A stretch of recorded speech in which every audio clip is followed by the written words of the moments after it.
Bismillahirrahmanirrahim. Assalamualaikum warahmatullahi wabarakatuh. Kembali di mata pelajaran Spreadsheet. Pada pertemuan kali ini Bapak akan membahas penggunaan aplikasi Spreadsheet dalam akuntansi, di mana mapa Spreadsheet ini ditunjukkan untuk mendaring kelas 10 jurusan perbankan, khususnya di SMK Dwi Warna Sukabumi.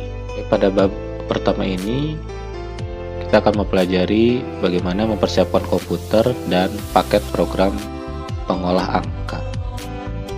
Nah, untuk pengolahan angka, program yang digunakan biasanya adalah Microsoft Excel yang sering dikenal untuk saat ini. Sebetulnya banyak program-program baru atau aplikasi-aplikasi baru di dewasa ini untuk pengolahan angka. Yang biasa digunakan adalah Microsoft Excel. Kita akan mempelajari Microsoft Excel, tapi sebelum itu kita akan bahas terlebih dahulu mengenai komputer, komponen komputer, serta paket program pengolah angka yang biasa digunakan, yaitu Microsoft Excel.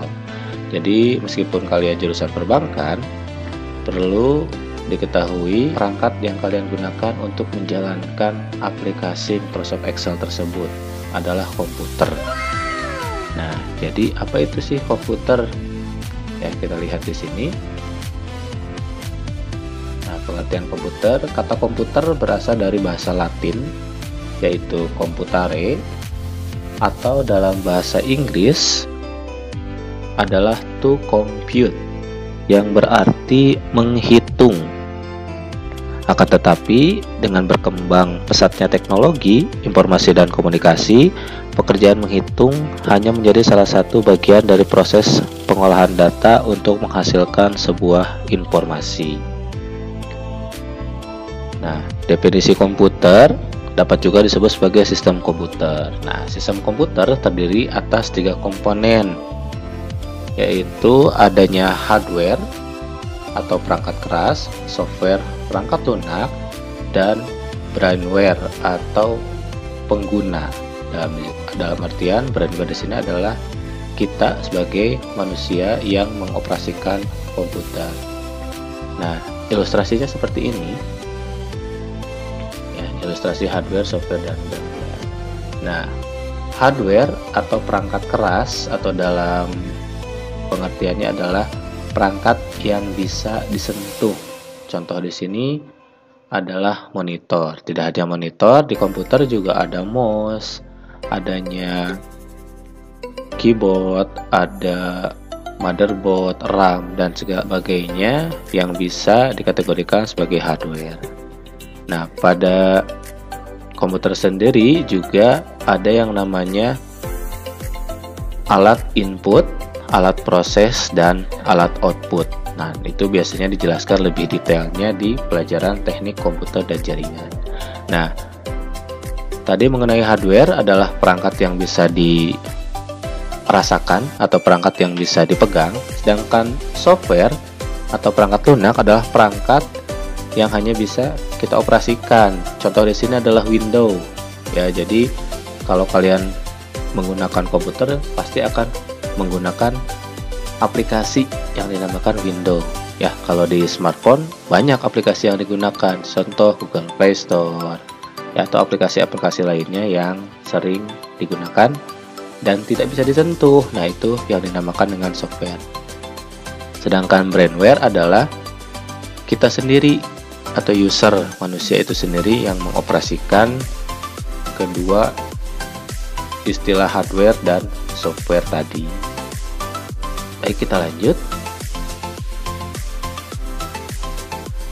Nah, dalam mempersiapkan materi spreadsheet, kita harus menyiapkan komputer yang sesuai untuk kebutuhan kita. Yang pertama adalah fungsionalitas. Jika menggunakan komputer hanya untuk bekerja dengan aplikasi perkantoran, contohnya adalah pengolahan kata, Microsoft Word, Spreadsheet untuk Microsoft Excel, dan presentation untuk Microsoft PowerPoint, browsing, chatting. Nah, sudah cukup terpenuhi dengan menggunakan netbook atau komputer versi kecilnya ya, dari laptop atau kita sering bilang adalah netbook. Apabila aplikasi yang menggunakan berat, misalnya mengedit film, gambar, programming, ya bisa menggunakan desktop PC atau notebook, atau bisa pula dengan langsung menggunakan sebuah komputer mungkin dengan spesifikasi tertentu. Yang keduanya adalah kita harus perhatikan harga. Nah, kita punya budget berapa nih? Sesuai gak dengan budget yang kita gunakan? Jangan sampai kita hanya ingin menggunakan sebuah laptop atau komputer untuk aplikasi-aplikasi ringan, kita beli komputer dengan harga yang wah sekali misalnya, dengan harga yang mahal. Juga harus dipertimbangkan tadi ya, fungsionalitas dengan harga. Yang ketiga adalah mobilitas. Nah, apabila dalam penggunaan komputer sering berpindah-pindah, tentunya notebook atau laptop itu menjadi pilihan yang tepat. Jika kita hanya ingin bekerja di kantor atau di rumah, itu kita bisa menggunakan personal komputer atau PC. Lalu yang terakhir adalah spesifikasi. Nah, spesifikasi di sini sangat penting tadi dibahas di fungsionalitas. Kita kalau hanya ingin menjalankan aplikasi-aplikasi ringan, spesifikasinya cukup dengan spesifikasi standar komputer. Dengan harga pun pasti berpengaruh ke harga, harganya pun bisa relatif lebih murah. Tapi jika kita ingin menggunakan untuk editing film, editing foto ya, ataupun membuat sebuah animasi, nah ini harus menggunakan PC atau komputer ataupun laptop yang mempunyai spesifikasi yang mendukung untuk pekerjaan berat tadi. Nah, jadi ada fungsionalitas, harga, mobilitas, dan spesifikasi yang harus diperhatikan dalam menyiapkan komputer yang sesuai. Nah, di sini ada rujukan memilih spesifikasi komponen komputer. Jadi kalau kita ingin beli sebuah komputer untuk sebuah pekerjaan atau pekerjaan yang kita kerjakan, apa sih yang harus diperhatikan? Yang pertama itu ada motherboard. Nanti kita bahas ya, motherboard itu seperti apa, kita tunjukkan dulu. Yang kedua adalah prosesor. Yang ketiganya itu ada hard disk atau media penyimpanan. Yang keempat itu memori. Nanti memori terbagi menjadi dua, ada RAM dan ROM. Nanti kita bisa lihat sebagai ilustrasi gambarnya. Ada slot PCI atau untuk slot tambahan. Ini bisa digunakan untuk mengupgrade RAM, menambah slot seperti misalnya Visual Graphic Adapter atau VGA, juga bisa di slot PCI. Yang terakhir adalah casing sebagai pemanis. Jika dilihat dari luar, casingnya bagus atau casingnya wah, juga bisa dilihat. Nah, kita lihat sebagai ilustrasinya. Yang pertama adalah motherboard. Nah, ini adalah tampilan motherboard. Motherboard dalam artiannya adalah papan induk, adalah pusat pengendali yang mengatur kerja dari semua komponen yang terpasang pada motherboard itu sendiri. Jadi seperti halnya lalu lintas data, semuanya diatur oleh motherboard. Dimulai dengan piranti penyimpanan, ada hard disk, nanti ya tadi juga ada hard disk, ada mungkin RAM, ada port-port lainnya, port paralel dan lainnya. Ini biasanya dibahas lebih lengkapnya di pelajaran atau di prodi teknik komputer dan jaringan. Nah, motherboard ini sangat berperan karena nanti yang menjalankan atau yang menyalurkan perintah itu satu komponen itu semuanya tertumpu pada motherboard. Jadi motherboard nanti disambung ke listrik ya lewat yang namanya power supply. Nah, jadi penyalur listrik ke motherboard, perubah arus dari AC ke DC itu melalui alat yang namanya power supply. Nah, biasanya dari power supply itu soketnya masuk ke motherboard. Ada soket power biasanya. Kita lihat di sini soket powernya mana ya depannya. Biasanya ini floppy connector, ini IDE, ya, CMOS. Biasanya ke soket power, sehingga semua komponen yang berada pada motherboard itu teraliri listrik dan bisa berjalan dengan baik. Oke, yang kedua adanya prosesor. Prosesor di sini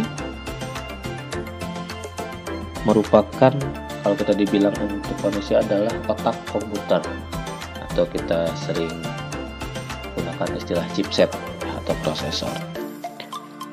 Nah, karakteristik yang harus diperhatikan untuk pemilihan prosesor adalah yang pertama, itu dalam merakit sebuah komputer atau memilih komputer itu harus sama antara soket atau dudukan di motherboard dengan prosesor itu sendiri. Nah, jadi kalau prosesor tidak cocok, bagaimana ya, tidak bisa digunakan. Jadi pada saat pembeli motherboard juga harus memperhatikan prosesor. Nah, prosesor yang dipilih untuk apa? Kita kerjanya yang biasa-biasa saja, berarti bisa digunakan prosesor dengan kecepatannya yang standar-standar saja. Ya. Karena banyak dijual di pasaran, ada itu prosesor dari Intel ya. Ya, kalau sekarang sudah Intel generasi ke-10. Ada dari Core i3, Core i5, Core i7, atau di bawahnya Core 2 Duo, atau prosesor N4000 mungkin dari Intel. Ya, lebih dikenal biasanya prosesor dari Intel. Tapi jika kalian ingin menggunakan prosesor dari brand lain juga ada. Biasanya yang sekarang head to head itu prosesor ada dari Intel dan dari AMD ya, dengan seri Ryzen-nya. Ya. Yang ketiga yang harus diperhatikan adalah kapasitas penyimpanan atau media penyimpanan. Di sini Bapak sertakan adalah hard disk ya, atau hard drive ya, hard disk ya, atau kita kenal lebih kenal dengan sebutan HDD atau hard disk. Nah, media penyimpanan ini bersifatnya permanen. Jadi meskipun tidak teraliri listrik, di media penyimpanan ini bisa kembali dibuka suatu saat jika kita memerlukan. Misalnya, kita pernah menyimpan data tahun sekian, selama hard disknya masih berfungsi dengan baik, data tersebut bisa kita open kembali, bisa kita buka kembali dengan menyimpan hard disk. Kapasitas hard disk sekarang sudah besar ya, dari 80 GB, 160 GB, 320, 512, 1 tera ya, 1024 GB. Nah, tapi disarankan untuk 2020 ini mungkin ya kita bisa gunakan SSD ya. Kalau HDD itu kepanjangan dari hard disk drive ya, hard drive disk ya, atau hard disk drive, dikoreksi saja. Kalau untuk SSD itu solid state disk. Nah, kalau bedanya apa? Bedanya kalau untuk hard disk itu ada komponen atau komponen bergeraknya ya, seperti piringan. Nah, sedangkan untuk SSD itu tidak ada komponen yang bergerak di dalamnya.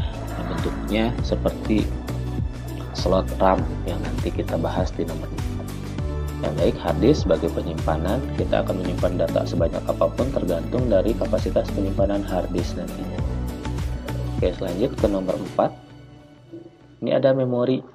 Nah, memori kita tadi sudah disinggung ya, seperti RAM katanya tadi, solid state disk atau SSD. Nah, ini adalah RAM. RAM atau kepanjangannya adalah random access memory. Nah, RAM ini juga sama sebetulnya sebagai media penyimpanan, tapi bedanya dengan hard disk atau SSD. Kalau hard disk atau SSD tanpa dialiri listrik pun dokumen atau file yang kita simpan itu ada di dalam. Nah, sedangkan RAM hanya bisa menyimpan file atau dokumen sementara selama arus listrik, selama RAM tersebut dialiri arus listrik. Nah, bagaimana kalau arus listriknya tidak ada atau mungkin mati listrik? Nah, RAM tersebut akan menghapus file yang ada di dalamnya ya, sehingga untuk RAM ini hanya bersifat sementara. Sedangkan yang kedua ada yang namanya ROM atau kepanjangannya adalah Read Only Memory.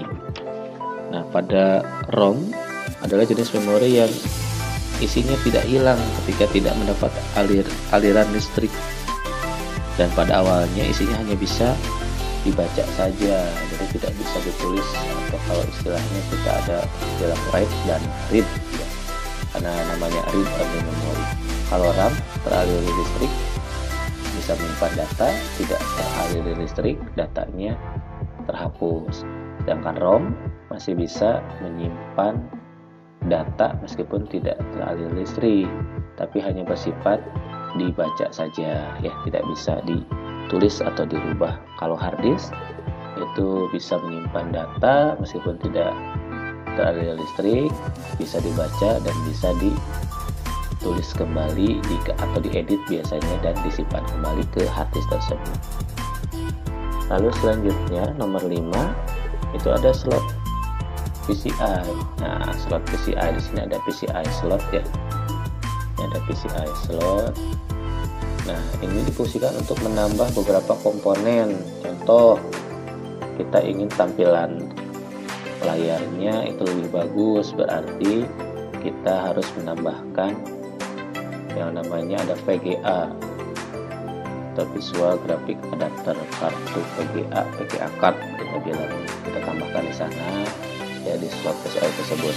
Atau kita ingin terkoneksi, kalau komputer ya, personal komputer harus terkoneksi ke WiFi ya atau ke internet. Nah, kita pasang di sini flat cardnya, ditempel di sini.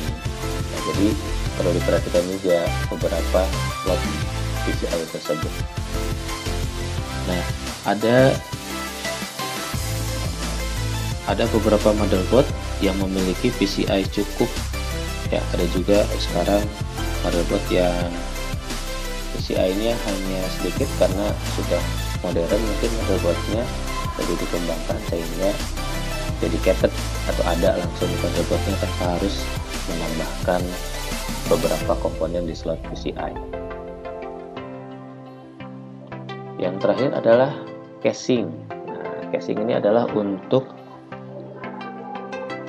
menyimpan yang di dalamnya seperti motherboard ya, power supply, hard disk, RAM, semuanya itu ada di dalam casing. Nah, dirapihkan, dimasukkan ke dalam casing supaya terlihat lebih rapi aja sih kalau casing. Pemilihan casing biasanya juga mendukung hardware PC serta mempunyai pron USB atau audio biasanya di casing ya, di belakangnya. Nah, ini pron USB biasanya ada di depan ya, ada juga yang untuk back panel di belakangnya, nanti ada untuk audio dan segala macamnya. Nah, itu saja mungkin yang bisa Bapak jelaskan untuk pertemuan kali ini. Untuk jenis software pengolahan angka kita bahas di pertemuan daring berikutnya. Oke, sebelum Bapak tutup video kali ini, jika ada pertanyaan boleh diketikkan di kolom komentar. Juga Bapak minta supportnya dari kalian untuk subscribe channel YouTube Bapak ini supaya bisa memberikan materi yang lebih baik lagi ke depannya, juga mudah dipahami. Sekian dan terima kasih. Wassalamualaikum warahmatullahi wabarakatuh.